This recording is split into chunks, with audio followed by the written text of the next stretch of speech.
Okay, today we're going to talk about money growth and inflation. So the thing to recognize here is we've already detailed what inflation is, right? We've talked about a general increase in the price level and how that corresponds to inflation. When on average things cost more money, it means that we are experiencing some level of inflation.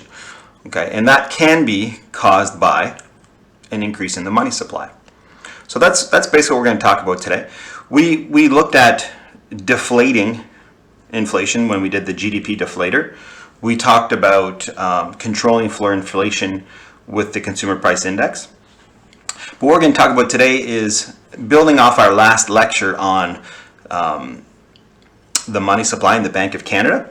We're going to talk about how these policies that the Bank of Canada can employ, how they contribute to increases in the money supply and the consequences. And we're going to finish off by really looking at inflation and recognizing that this is a big problem. If inflation is anywhere over the target of 2% as the Bank of Canada mandates, then we have some serious adjusting to make. And this is really relevant right now with inflation at 4.4, probably even higher. There's estimates in the US, it's closer to 6.5. So this is definitely clear and present danger, and something that I think is very useful and very marketable in terms of your ability to recognize what's going on and take action or measures to try and insulate yourself. So again, what determines whether an economy experiences inflation, and if so, how much? Okay, so inflation is an overall increase in the price level. Okay, so it's not that one good or service has gone up or several, but just in general, all prices. Okay, so that's one key distinction that you should be mindful of is you can still have spikes in gas prices or spikes in technological goods or services, but that doesn't necessarily mean there's inflation, right? Something could go down equivalent and you would still see the same sort of price level. It's across the board, right? And it's generally a function of the value of money.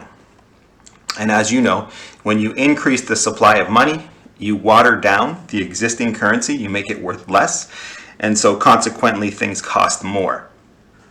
That's reflected in an increase in the price level. Now deflation is the opposite. This would be a fall in the overall level of prices. So effectively, if the Bank of Canada kept on trying to take money out of circulation, right, if they kept on, let's say, raising the reserve ratio or selling bonds to the public, then effectively they would be taking money out of circulation. The principal strategy they would employ would be simply to raise the interest rate. Okay, but we know that already from our previous lecture. So we have inflation, which is an increase in the price level, and deflation, which is a fall. I don't ever recall a period where there's been deflation in a developed country, but it's important to recognize it is possible. It's just the other side of the same coin. Now, the inflation rate is the percentage change in either the consumer price index or the GDP deflator. Okay, so remember this class is very cumulative, right? So we just keep on adding on layers of information. And that's why we first defined what GDP is, we explained how it's calculated, and then we recognize that, just because output's going up doesn't mean the economy is actually growing. It could be, but we need to back out any increases in the price level, if there are any. And that's what we mean by GDP deflator. So we're trying to actually evaluate if our economy grew because we produced more, or if it grew because prices went up. Okay, so that was the purpose of the GDP deflator. And we also did the price indice for consumer price index, right? So again, we can talk apples to apples. We can look at the value of a basket of goods from one period and then look at that same basket in another period and determine whether or not the prices have gone up. Okay, so we did both of those applications whether it was for the consumer price index or the GDP deflator. Now, these price indices show that over the past 70 years, prices have risen on average about 4% a year. Okay, so that's a little bit high. That's an average. So the Bank of Canada has a mandate to try and keep inflation at around 2%. But there's been periods where it's significantly higher, namely in the 80s, and periods when it's been lower. So on average, it's about 4%. So accumulated over so many years, a 4% annual inflation rate leads to a 16-fold increase in the price level. So over 70 years, prices have gone up 16-fold. Okay, that's a considerable increase in the price level. So the classical theory of inflation, this is the quantity theory of money, and it's going to be used to understand inflation. Okay, it's often called classical because it was developed by some of the earlier thinkers in economics. Adam Smith, David Ricardo, Malthus.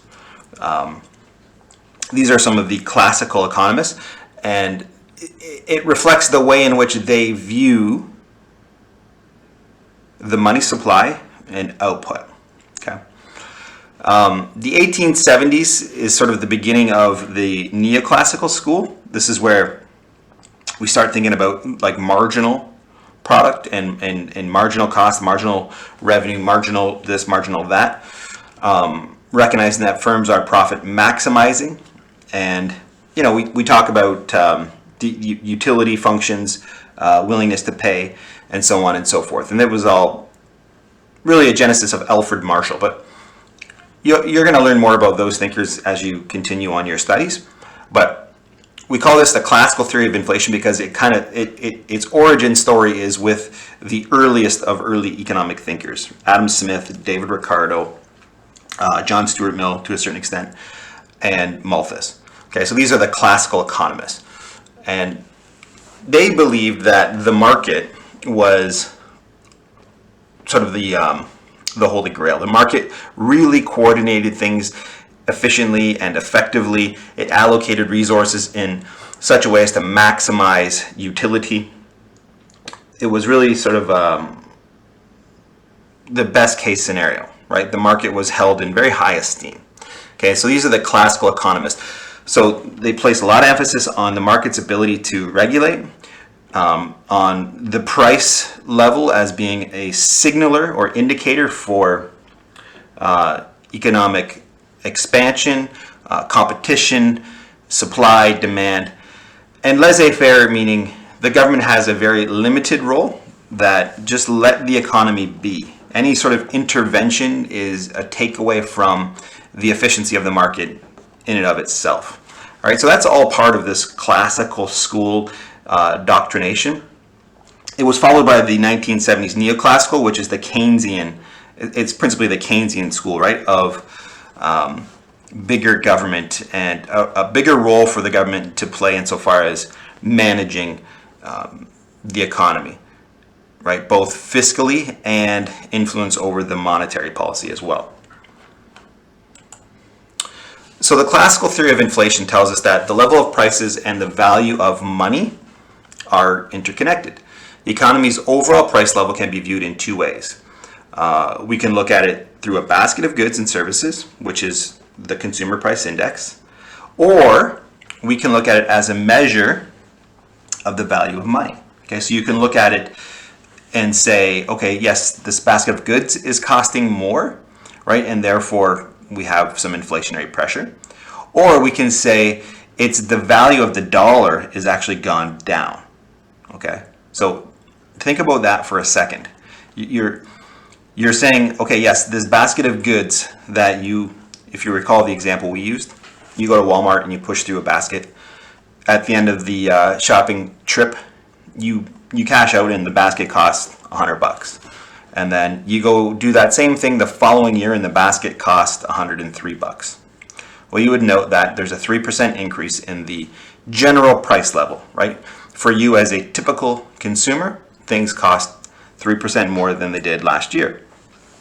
Okay, so in that case, you're just looking at the price of the basket of goods and services. But you could alternately think about it from the perspective of the value of money. And you might conclude that the dollar is worth 3% less than it was. Okay? Because nothing's really changed with the products that you've purchased from year to year. They're the same thing, so they haven't changed. So what's really happened is the value of the dollar has actually gone down. And as a consequence, you need more of them to buy the same stuff. Okay, so make sure that you reflect on that and understand that concept. So what I tried to teach you last class was how the value of money is determined by the supply and demand for it. Okay, so that's when we talked about like what the Bank of Canada can do in terms of influencing the money supply. That is part and parcel of this category. And then as well, how the market for loanable funds affects the price of money, right, through the interest rate. So recall that the supply of money is controlled by the Bank of Canada and the banking system. Okay, so we discussed that at length. I hope you're comfortable with the tools that the Bank of Canada can use and rely on to try and control inflation. Like, in fact, that's the Bank of Canada's principal job, right, is to control the money supply. They have sole propriety, ownership, authority over the money supply. So it's not the government, it's the Bank of Canada, a separate, independent institution that exercises monetary policy in an effort to control the supply of money in Canada. Okay, so that's what the Bank of Canada does, and basically they're just trying to protect the interests of Canadians and the value of the dollar that Canadians earn. Okay, so that's their kind of like job description. And we know that the Bank of Canada can either increase or decrease the money supply either by tinkering with the overnight rate or the bank rate, buying or selling bonds, or an alternate would be to increase the reserve ratio. So when we think about this classical theory of inflation and we consider money supply and money demand, okay, we want to find an equilibrium, a monetary equilibrium between money supply and money demand. And the demand for money reflects how much people want to hold in liquid form. Okay, so remember that, we defined what money is, right? And I went through all the different characteristics of money, the history of money. And then we expressed an index for liquidity. We said money is the most liquid of all assets, and then different things have different levels of liquidity. Some things are highly liquid. In other words, they can be exchanged for cash relatively quickly, but some things can't, right? Some things take more time. Like you can't really liquidate your education, or you can sell your house, but you're not going to sell it tomorrow, right? There's some legal contracts and there's a process. So it's liquid, but not as liquid as, let's say, your car. Okay, so we understand there's a scale of liquidity.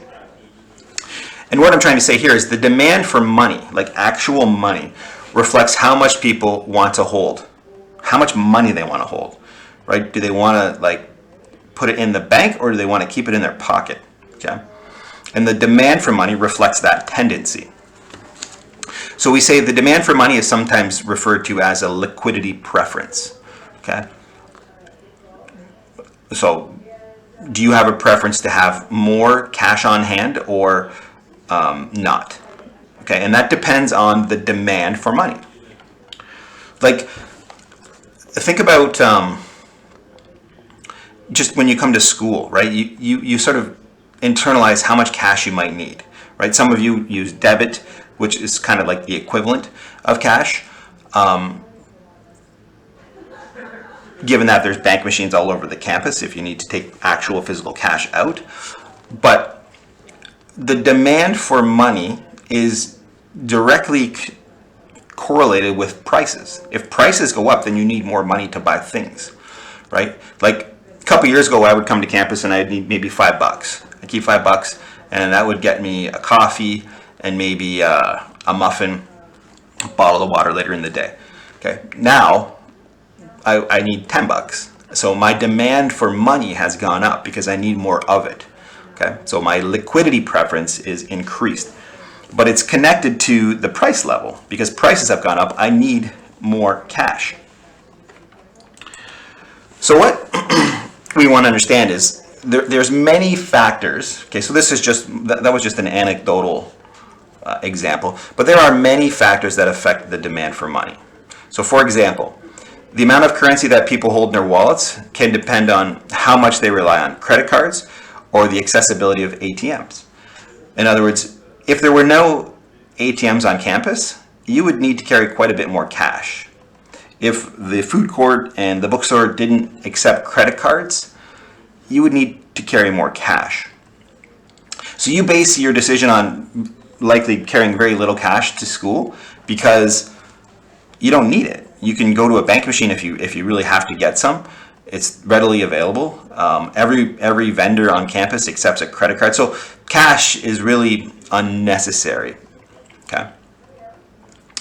But again, the most important variable that explains the demand for money is the price level. So if the prices go up, then you need access to these ATMs, or you need to depend more on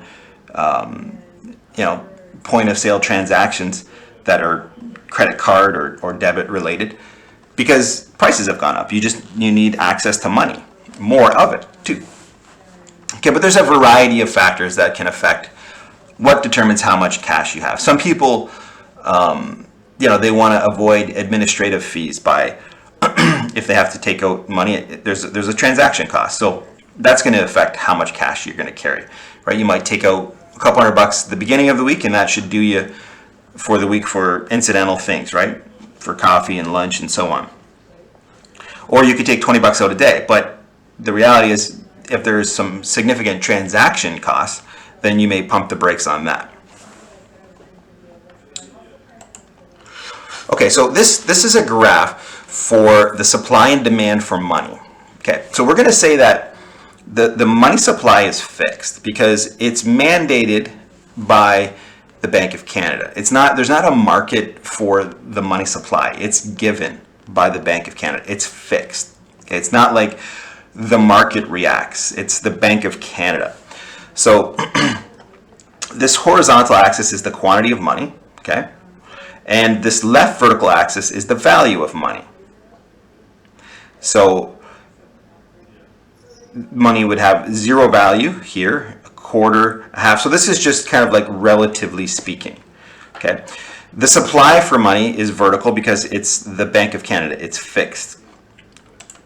And the demand for money is downward sloping because people want to hold a large quantity of money when each dollar buys less. In other words, if the price level has gone up. So remember, like you say, this is the point here. It's the same thing to say that the price level has gone up or the dollar has gone down. It's the same thing, right? Effectively, it's the price level has gone up because the dollar has gone down.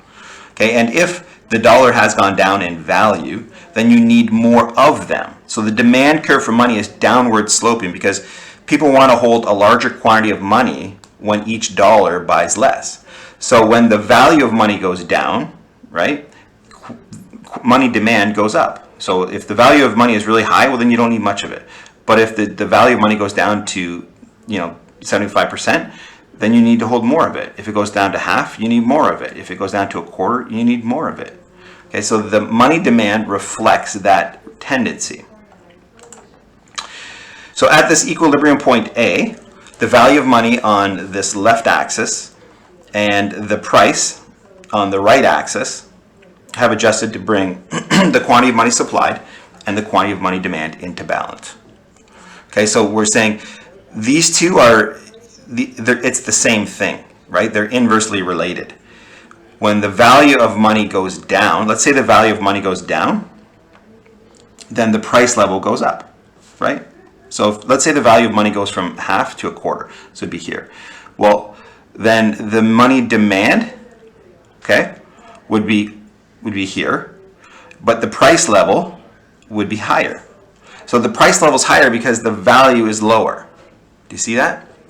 So this market brings it all into equilibrium. So if the bank, let's say, in this case, increased the money supply, so this vertical curve shifted out to the right. Okay, so if it shifts out to the right, you're going to have a new money demand here. Okay, so I'm shifting this curve here, this one here, sorry, I'm trying to do this straight. I'm shifting it over to the right. I'm increasing the money supply. So this goes to the right. So now just imagine this line's right here. So you notice it intersects this money supply curve at a different point. At this point, the value of money has gone down. Why? Because there's more of it. It's not scarce. There's more of it available. So its value has gone down. Like if the Bank of Canada all of a sudden just doubled the money supply in the Canadian economy, if just all of a sudden overnight, everybody got, I don't know, let's say $50,000 deposited into their account. Well, what would happen is the value of the money that's already in circulation would go down because you just added so much more to the economy. So that's why we're saying the value has gone down. But when the value of money goes down, then the price level goes up because you need more money or more dollars to buy the same things. So the price level goes up correspondingly. Okay, so it's it's imperative you understand this model. Okay, this will be on your final exam. I'll likely have, of your 150 questions, there'll probably be 5 questions that are related to how the supply and demand for money determine the equilibrium price level. Okay, so remember the supply is vertical, okay, and the value and the price level are inversely related. As the value goes down, okay, the price goes up.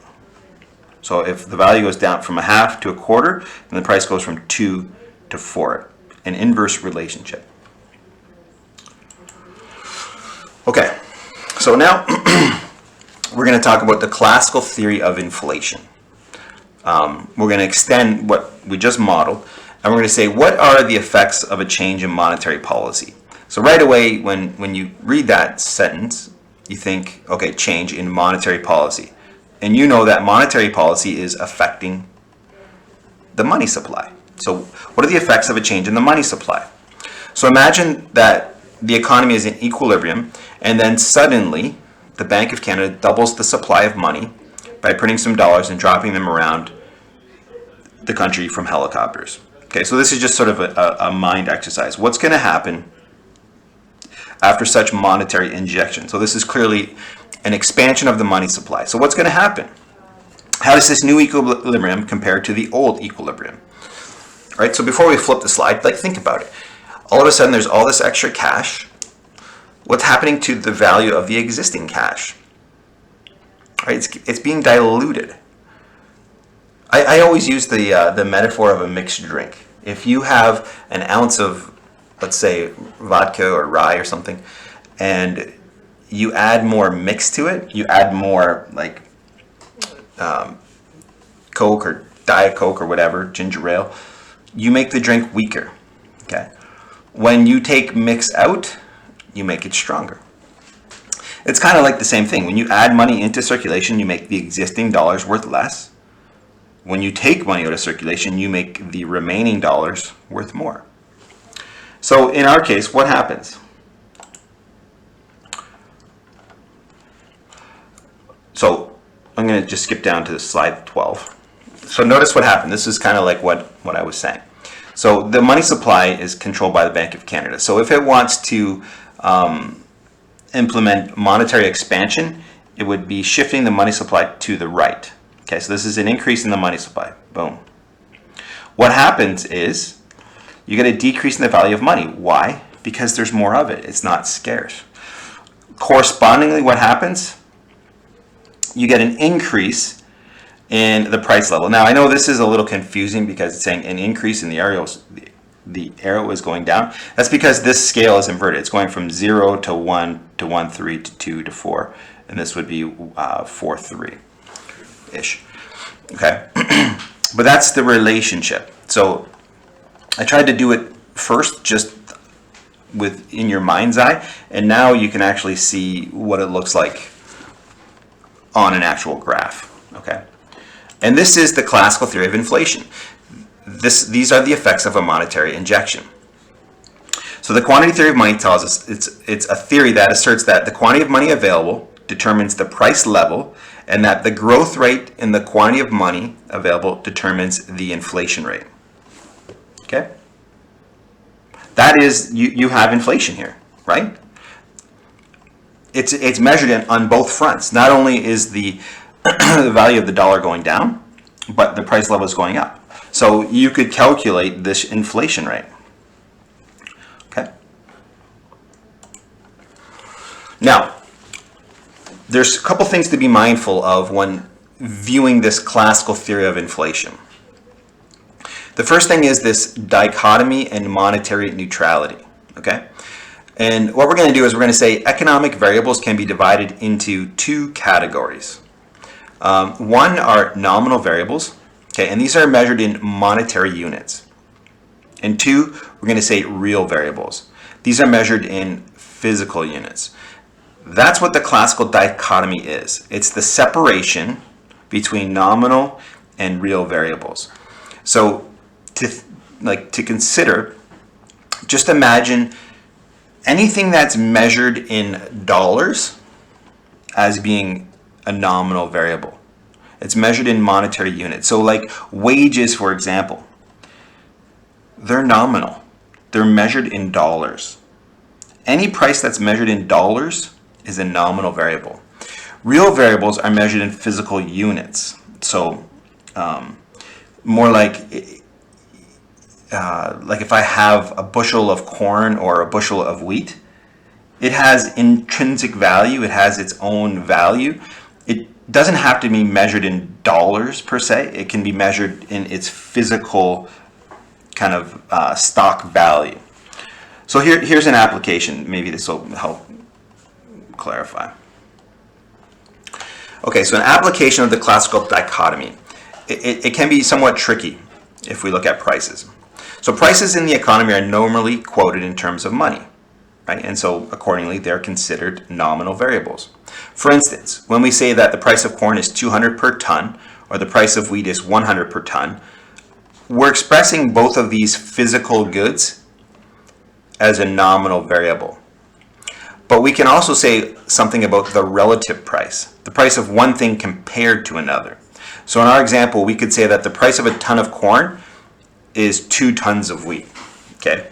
Because the price of wheat is 100, the price of corn is 200. We could say, so now, like when we say it's 2 tons the price of wheat, we're not using money as our metric. Okay, so this would be a real variable now. If you say that wheat and corn have this 2-to-1 price ratio.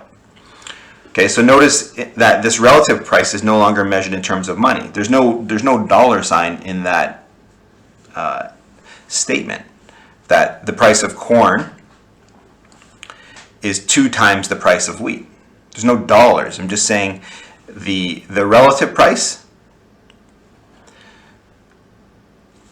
is irrelevant of the dollars. You're saying corn is 2-to-1. Okay. So when we're comparing the price of any two goods, the dollar sign cancels because we're not talking about dollars. We're talking about the actual physical good, and the resulting measure is in physical units. So the lesson here is that the dollar prices are nominal, whereas relative prices are real. Now this has several important applications. For example, the wage, the dollar wage adjusted for inflation, is a real variable because it measures the rate at which the economy exchanges goods and services for each unit of labor. But the nominal wage rate doesn't. So that's why wages always go up when you have inflation. Okay, that's basically taking a nominal variable and making it real. So the dollar wage adjusted for inflation is a real variable because it measures the rate at which the economy exchanges goods and services for each unit of labor. Okay. So similarly, the real interest rate, right? Same idea. We have the real interest rate and the nominal interest rate. So the nominal interest rate does not account for inflation because it's just the raw value. But the real rate does, right? The real variable, or the real rate is a real variable because it is accounting for inflation. So why bother separating these variables into two categories? Well, it's useful for analyzing the economy because of different forces influence real and nominal variables. So in particular, nominal variables are heavily influenced by developments in the economy's monetary system. Clearly, because if you increase the money supply or decrease the money supply, you're affecting the nominal variables, the things that are measured in dollars, because it's that sort of give and take that applies value to the dollars. So if you increase the money supply, well, that's going to have a significant impact on nominal variables. Okay? If you decrease the money supply, that's going to have a significant impact on nominal variables. So you want to be able to separate that, right? So you can assess what's really going on, right? If wages double, okay, do it this way. If the price level doubles, then what should happen to wages? They should double, right? If everything costs twice as much, if wages don't go up accordingly, how are people going to be able to afford those goods or services? So the wage, if you were to just look at the wages, right, going from, let's say the minimum is 15 to 30, well, that's just a nominal change. Okay, but when you relate it to or make it relevant or relative to the price level, now you're equating for inflation. Okay? So in the long run, the quantity of money is irrelevant because you're correcting for, like, wages are going to adjust. If the price level goes up because there's an increase in the money supply through monetary policy, well, then wages will creep up. So in the long run, money is really irrelevant because it's a medium of exchange. All these variables are going to correct. Okay?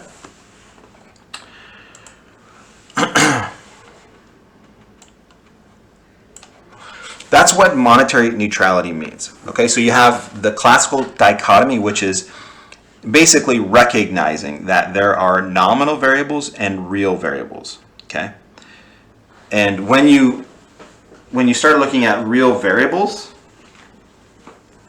money is no longer as important because it's almost irrelevant. If you double the money supply, then all these other nominal variables are going to reflect that change. Okay, so the first thing is recognizing you got to separate. You can't just look at one without the other. So that's the classical dichotomy. And then the second point is money neutrality, or monetary neutrality, means the amount of money in circulation really doesn't matter because everything just adjusts. So it eventually becomes like real variables because it's all accounted for, right? When the money supply doubles, then all these other variables like labor go up, right? So you need to be able to separate the two. So in other words, when the central bank doubles the money supply, the price level doubles, the dollar wage doubles, and all other dollars in their value double. So it's all relative, right? So real variables such as production, employment, wages, the interest rate are unchanged.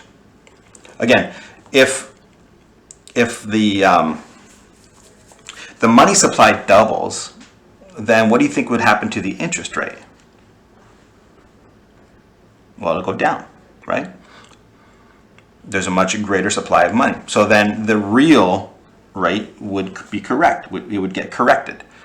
So the point is, in the long run, you have monetary neutrality. All these nominal variables end up getting recalculated, rejigged, such that it's irrelevant. It's just a medium. Okay. All right. Now we can actually try and model this, and we have what's called the velocity and the quantity theory of money. And this is really an effort to understand how many times in a year the typical dollar is used to pay for a newly produced good or service.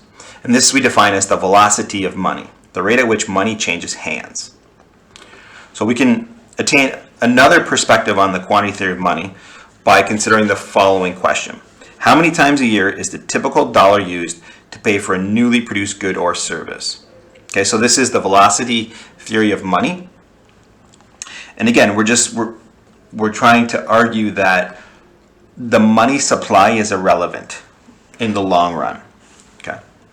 So we have this equation here, velocity and quantity theory. So V is the velocity of money, Y is real GDP, P is the price level, and M is the quantity of money. Okay, so if you want to calculate the velocity of money, you're going to divide the nominal value of output, so GDP, by the quantity of money. That's it. So the nominal value of output is just the price times, so the price level times output divided by the quantity of money, or M. Okay, that will tell you the velocity of money. Now you could rearrange these variables.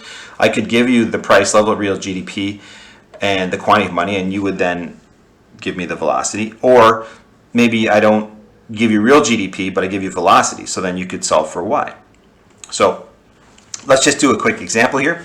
If the price level, which is the GDP deflator, right? So when we say price level, we're looking at the GDP deflator, and Y is the quantity of output.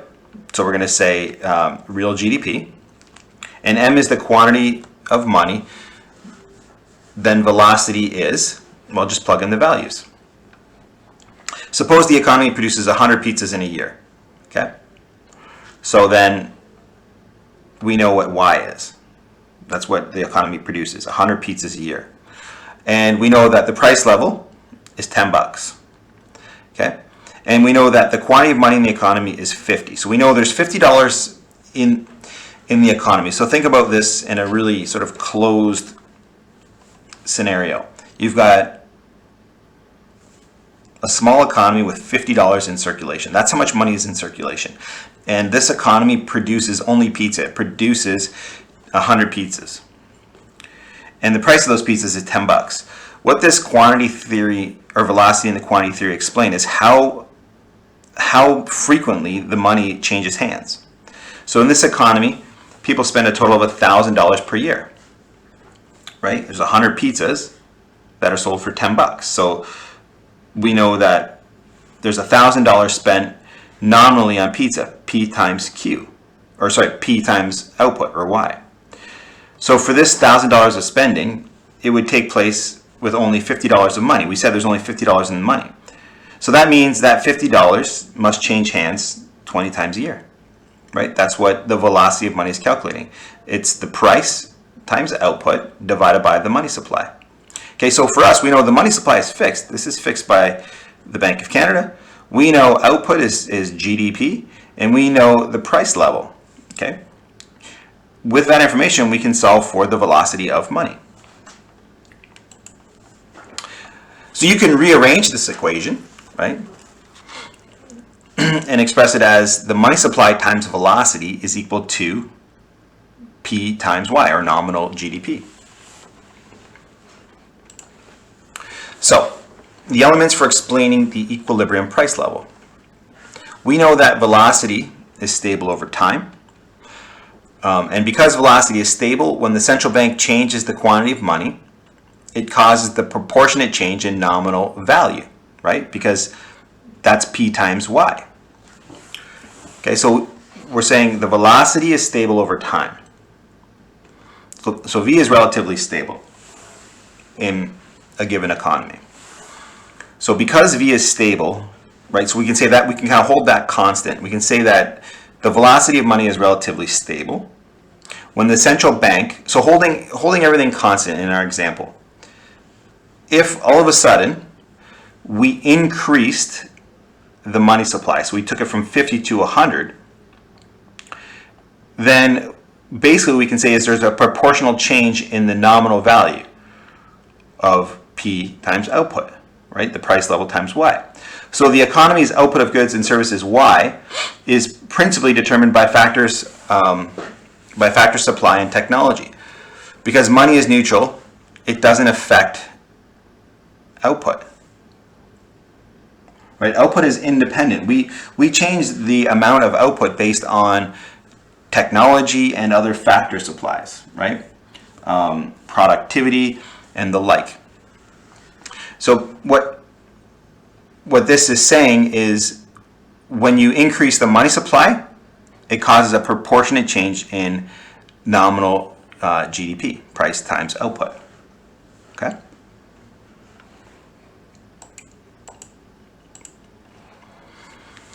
So with output being determined by factor supply and technology, when the central bank alters the money supply, it causes a proportional change in the nominal value of output, or P times Y. These changes are reflected in changes in the price level. So then, basically, in conclusion, when the central bank increases the money supply, we get high inflation. Okay, this is kind of like a bit of a word salad to distill to this singular point. When the bank increases the money supply rapidly, we get high inflation. Okay? So think about that. If the bank increases the money supply, just like all the examples we've been doing right here, the bank increases the money supply, right? Then you're going to see high inflation. Because when the bank increases the money supply, it devalues the existing dollars. Okay? So this is just like a wordy explanation for this. This is what I want you to focus on, though. When the bank practices expansionary money supply, and if they do it rapidly, if they shift this curve out, what happens is the value of the money goes down, which causes the price level to go up. This is inflation, right? Any change in the general price level is what we define as inflation. So, yeah, that is true. If the bank rapidly increases the money supply, the value of the existing dollars go down and the price level goes from 2 to 4. Any increase in the price level is what we define as inflation. Okay? Okay, now, what I want to talk about lastly is just some of the effects of inflation. Okay, so I hope, and if you have questions like this topic, it's either like really straightforward or you're really clouded. So if you're unsure, send me an email or drop by my office because I'll gladly help you out. But the key thing here is the Bank of Canada is really responsible for controlling the value of dollars, right? Remember I said this is such an important role, right? We put all our trust and faith in this institution to manage our interests, because once you're paid in dollars, like all of that labor, all of that hard work, all that energy and effort, it's been basically converted into a dollar amount. But you have no control over its value, right? You've been paid for your work. So that transaction is complete. But if all of a sudden the value of those dollars you were paid in go down the toilet or are, pushed down rapidly, you are way less off, right? And it's by no fault of your own. So this is a very prestigious and important role, right? This is very critical for people. Now, you can think of inflation as a tax. Because think about this, right? This will kind of blow your mind.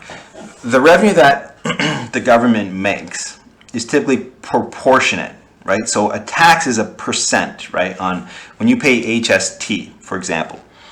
Let's say the price of a good is $10 plus tax. Okay, so the government's collecting 13%, so they're getting $1.30. All right, now let's say there's some serious inflation. Let's say that there's major inflation, and that same good goes to $20. Well, guess what the government just did? They just raked in an extra $1.30 in tax revenue, right? Because taxes are proportionate, right? So inflation tax is the revenue the government raises by creating money, right? Indirectly. So the Bank of Canada increases the money supply, which correspondingly raises revenue for the government because they're getting more money because the price level has gone up, right? So this inflation tax is it's not really like other taxes though, because you don't get a bill from the government, right? Or the tax that you pay on a good or a service hasn't changed, but the government has raked in more money. So when the government, and when I say government, I mean the Bank of Canada, when it prints money, the price level rises and the dollars in your pocket are less valuable. This is an inflation tax. So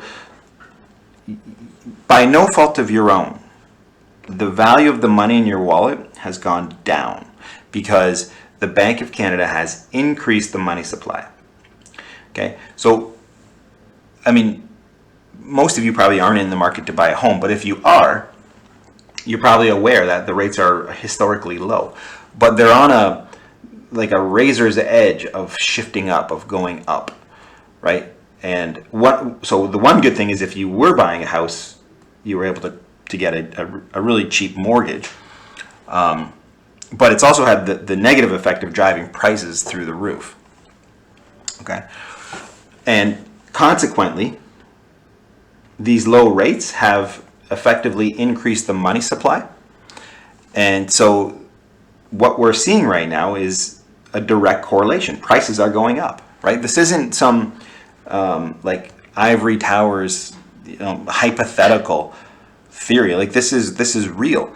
When you have low interest rates for a sustained period of time, you're going to have an increase in the money supply.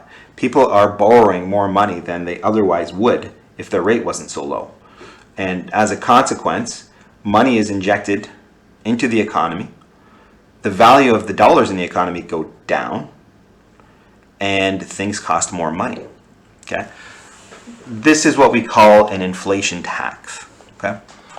So when the government or the Bank of Canada prints more money, the price level does rise, and the dollars in your pocket are worth less. I think I gave the example of someone who's retired right now and on a pension or on a Canada pension or an old age pension.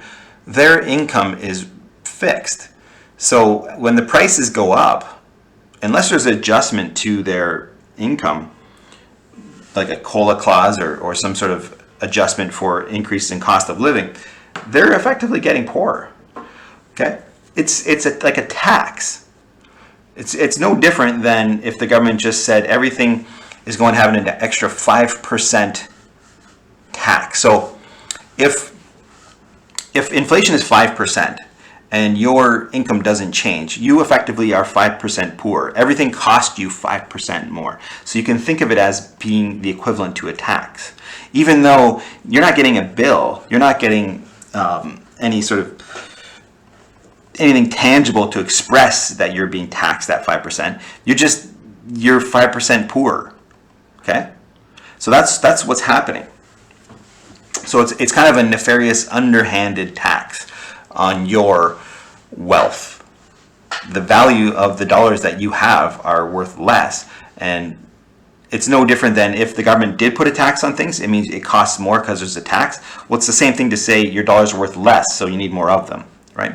So that's what we mean by an inflation tax. Okay. There is this Fisher effect that you should be aware of. So real interest rate equals the nominal rate minus inflation rate. We know that. You can rearrange that and say the nominal interest rate is equal to the real interest rate plus inflation. Okay, so that is the Fisher effect. We've talked about that extensively. So it's the one-for-one adjustment of the nominal interest rate to the inflation rate. So we never really had a term for it, but now we can say this is the Fisher effect. And again, this is just showing you that the money supply is sort of irrelevant because the real interest rate is the real variable. That's the one that it corrects for these changes in the money supply. Okay, so you can look here at this graph that showcases nominal interest rate and the rate of inflation, and you'll see that they move in tandem. Okay, so when you have really high inflation, so when inflation goes up, so does the nominal rate, right? Inflation goes up, so does the nominal rate. So the real rate is the difference between the nominal and the inflation. That's the real rate. Okay, so this just shows that that relationship is true. When you have more money, right, the nominal interest rate goes up, but when you have inflation, the nominal interest rate goes up, but the real rate is the difference between them. Okay, so it's pretty constant, even though the nominal rate changes as a function of inflation. The real rate changes proportionately. Okay, now what are some of the costs of inflation? Okay, so again, this is a fall in the value of money. Okay. Inflation does not in itself reduce people's real purchasing power. If nominal incomes tend to keep pace with rising prices, inflation is not a problem. Okay, so this is what we said about monetary neutrality, okay, and real versus nominal variables. So if there is inflation, okay, so think about this. If there is inflation, which there is, and wages go up accordingly, then there's not really any problem, right? If nominal incomes adjust to keep pace with rising prices, it basically nullifies the effect. So if prices go up by 2%, but your income goes up by 2%, then there's no harm done. And that's what we're saying about monetary neutrality, is that in the long run, wages will rise proportionately, right? They have to. Okay. So we can say that nominal variables, like wages, eventually will correct, so that the real physical thing that's being exchanged, the labor, hasn't changed, right? The real variables are independent of the money supply. It's just there's a correction period. Okay, so again, inflation doesn't in itself reduce people's real purchasing power. If nominal incomes tend to keep pace with rising pricing, inflation is not a problem. Okay, so that is true. So in the long run, it should all balance. So even though we have inflation in Canada and in the US, in the long run, it's going to correct. Wages will rise to basically offset the increases in the price level that were a function of an expansionary monetary policy. But there are some costs, right? That doesn't mean it's not a big deal. Okay, so the first cost, and I love testing on this, is the shoe leather cost. And this speaks to the nature that there are wasted resources when inflation encourages people to reduce their money holdings. Okay, so we noted that when there is high inflation, we see high nominal interest rates. Look at this graph here. So when you have high inflation, inflation is high. It's high. It's high. It's high. It's high. When you have high inflation, then the nominal interest rate goes up, but the real rate, it doesn't have the same kind of swing, right? It's the real rate is the difference. So even though this is up because of an increase in the money supply, so you get inflation and then you get a spike in nominal interest rate, the real rate hasn't really changed, right? It's independent of the money supply. That's why we say it's a real variable. Okay, so we know that when you have high inflation, you get a high nominal rate, right? High inflation, high nominal rate. High inflation, high nominal rate. Okay, for the most part, they work in that relation. And when you have a high nominal rate, then you have an incentive to reduce your money holdings. Why? Because when you have a high nominal rate, that means you would be earning money on your deposit, right? If the interest rate right now, if the nominal rate at the bank was 50%, nobody would carry any cash around, right? Why would the rate be so high? Well, it will be so high if inflation was really high. So if inflation goes up to 10 or 15%, then the nominal interest rate will go up proportionately. So the nominal interest rate might be 20 or 30%. So you get really high interest rates when you have an expansionary monetary effort, or you can say when you have inflation. So inflation, high nominal interest rate. This encourages people to hold less money because you're losing out on that interest. So you're not going to hold any cash. You're going to want to go and put it in the bank. But if you need cash for transactions, then you're going to have to go to the bank way more frequently because you don't have any cash on you, right? Because you want to put it all in the bank so that you can earn that high nominal interest rate. Because if you don't put it in the bank, then you're losing, right? The opportunity cost of holding money is very high when the interest rate is high, right? You're losing out on the interest you could have gotten had you deposited the money. So we call this the shoe leather cost because when you have inflation, right, or a devalue in the currency, there is a corresponding high nominal interest rate. And with that high interest rate, you're going to want to deposit all your cash, right? So you're going to want to reduce your money holdings, the cash that you carry. You can put it all in the bank. But that just means every time you need money, you've got to go and walk to the bank or to an ATM. And you're literally wearing out the leather on the soles of your shoes. Okay? It's more a metaphor, but it's a cost, right? Now, every time you need money, you got to go to the bank or you got to go to an ATM because you don't want to hold any cash. So assuming you can't pay with debit all the time, you would have to go and take out cash to pay for this or that. And there's a lot of wasted effort and energy. It's just a very inefficient market. Okay, so we call that the shoe leather cost. Okay, this one is, I think, a little bit more obvious. Menu costs. So you know that to print a menu isn't free. And it doesn't have to be a menu like a restaurant menu. It could be anything retail, really. When you go into a store and you want to buy something, you look at the price, right? And that's what tells you or influences you as to whether you'll buy it or not. If you go into a store and there's no prices anywhere, like you're not going to know if you're going to buy things or you're going to pass. You got to have the prices.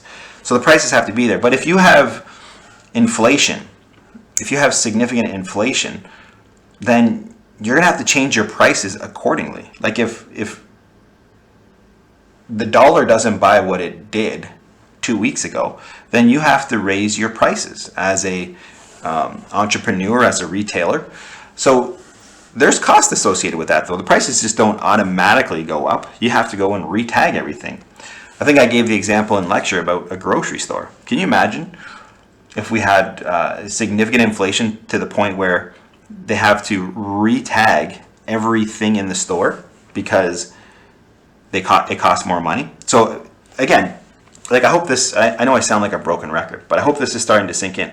When the Bank of Canada increases the money supply, the existing dollars are worth less, so then it costs more to buy the same things. So if it costs more money to buy a can of soup, they have to change the price. So it can't be $1 anymore because what $1 would have bought you last week doesn't buy you the same thing this week. That $1 is worth less, so it's only worth 90 cents. So the way you correct it is you make it that can of soup costs $1.10. Okay, so you have to change all of the prices. Okay, these are what we call menu costs.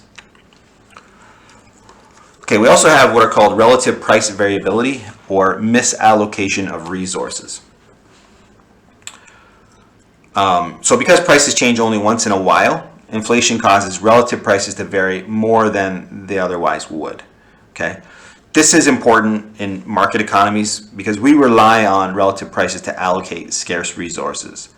So when you are buying something, a lot of the time you base its value on something that is comparable, like a relative price.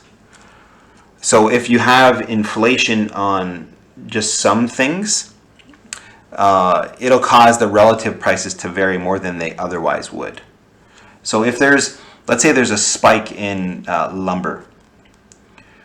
Okay, well there are sort of substitute goods that you could buy in place of lumber, like steel. Let's say you're framing a house.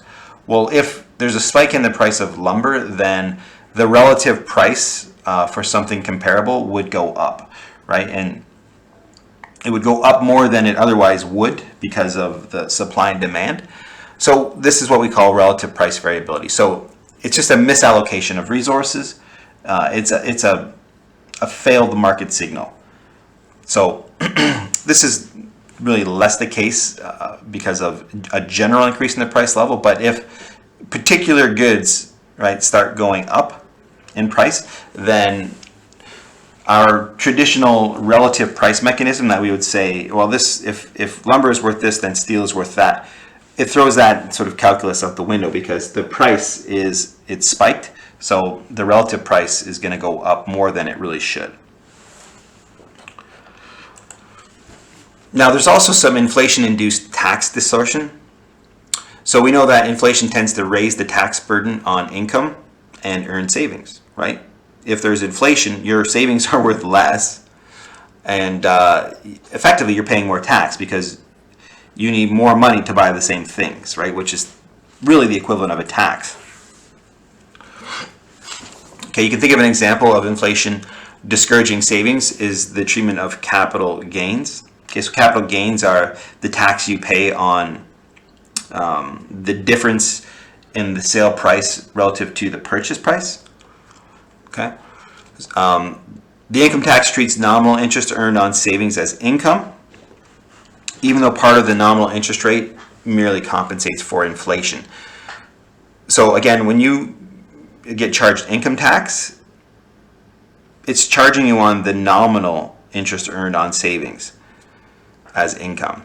So if you have money in the bank and you earn 7% on it, that 7% is taxed as income tax or as income, but it's not, you didn't really earn 7%, right? You only earned, let's say the nominal rate was 7%, but inflation was 6%. Okay? You really only earned 1%, but the government taxes you on the nominal rate of 7%. So it's sort of an unfair tax. It shouldn't be like that. You should only get charged on the real income that you earned. Like yes, you did earn 7%, but you didn't really because you got to back out inflation.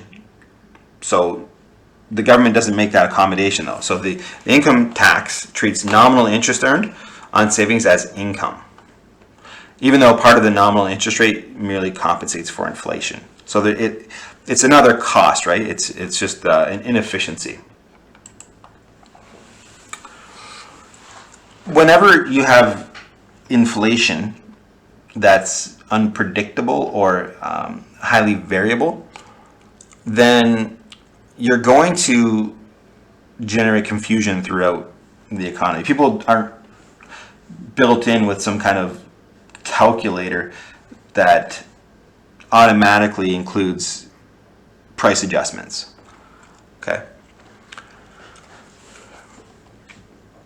There's confusion. When you don't know what the price is from day to day, there's going to be some confusion and some inefficiency. Just give me 5 minutes, okay? So when you do have inflation, and especially when it's variable, it's going to have this ripple effect of causing confusion and uncertainty throughout the economy, right? You think about it.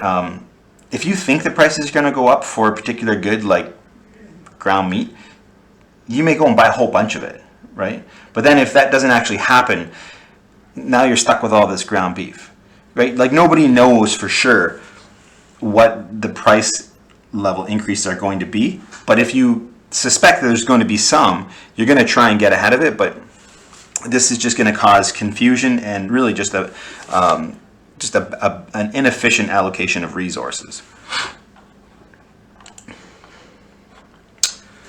Okay, then another problem with inflation is arbitrary redistribution of wealth. So unexpected inflation redistributes wealth among the population in a way that has nothing to do with either merit or need. These redistributions occur because many loans in the economy are specified in terms of the unit of account, which is money. So what this means is when you borrow money, let's say I go to the bank today and I borrow money, I borrow 100 grand. Okay, so the bank says, okay, Jeff, we're going to lend you 100 grand and we're going to charge you 5% interest on that. So you owe us 5 grand this year, right? And then you make your payments, and then the following year we charge you interest on the difference, and you make your payments, and so on until it's paid off. Okay, and let's say I take this loan out for a 10-year term, so my payments are really low. I pay peanuts monthly. Well, there's this arbitrary redistribution of wealth if there is high inflation. So the bank tries to build into their interest rate some accommodation for what they believe inflation to be in the future. But nobody has a crystal ball. So let's just say I borrow that money and then all of a sudden we start to see some radical inflation, something like what we're having right now. Well, I'm way better off because I borrowed that money when it had a particular value. But if the value of that money goes down because prices have gone up, and we know that wages are going to adjust, well, I'm going to be way better off because I signed a contract. I still owe the bank $100,000, but that $100,000 isn't worth what we thought it would be worth. It's actually worth way less. And so, sure, in those 10 years, wages are going to go up in an effort to correct for the inflationary forces, right? So the prices, so just like what's happening right now, prices are going up, right? We have inflation, 4.4. You notice the big announcement. Minimum wage is going up to 15, right? That's not just, it wasn't just a coincidence. So minimum wages go up. So if I bought something before there was this increase in inflation or increase in wages, I had a particular wage. But now that there's inflation, my wage has gone up, so I get paid more dollars. So it's easier for me to pay back the money, you see? So this is what we call an arbitrary redistribution of wealth. It's not based on merit or need. It's just the fact that if you signed on to a loan before there was significant inflation, you're going to be better off because the wage or the labor market's going to correct. Wages are going to go up. So the amount you owe hasn't changed, but you're earning more money because wages have adjusted to account for increases in the price level. They have to. So it's easier for you to pay back the money. Okay, that's what we mean by arbitrary redistribution of wealth. Okay, so that is our lecture on monetary policy and I think more inflation. Okay, so money growth and inflation. I'm going to try and have your grades posted from the midterm midweek, so stay tuned for those. If you don't see a grade, then reach out to your TA right away. Okay, so if you hear other students talking about their grades and you don't have one, then there's got to be a problem. So everyone will get the grade at the same time. It's not like they'll be released a little bit at a time. So just double check that you do have a grade, and I'm hoping you did well. I'm going to make a note in our next lecture. So our next lecture on Wednesday, which will be the 17th, I might just do a survey about the final lecture, if you would prefer it online or in person. It's not a lecture, it's just a review. So I'm going to get a sense of if you'd rather me do it in person, that's fine, or if you'd rather it be online. The benefit of it being online is that it's there for you to reflect on during the exam period, whereas if it's in person, it's really just in person, and it's like you got to be there and take the notes. I'm not going to do both though. I'm not going to do an in-person and an online, so I might just do a survey next class and get you to email me your opinions. But otherwise, if you have questions, don't hesitate. Drop by my office, Plaza 444. I'm always here. I want to see you do well. I'm hoping that your marks are great for the second midterm and you get some real confidence going into the final. So we're now in the home stretch. There's only, I think, 3 lectures left. So it's time to turn it on and, cross the finish line with a really good mark. Okay, so thanks for your attention, and we'll talk next week.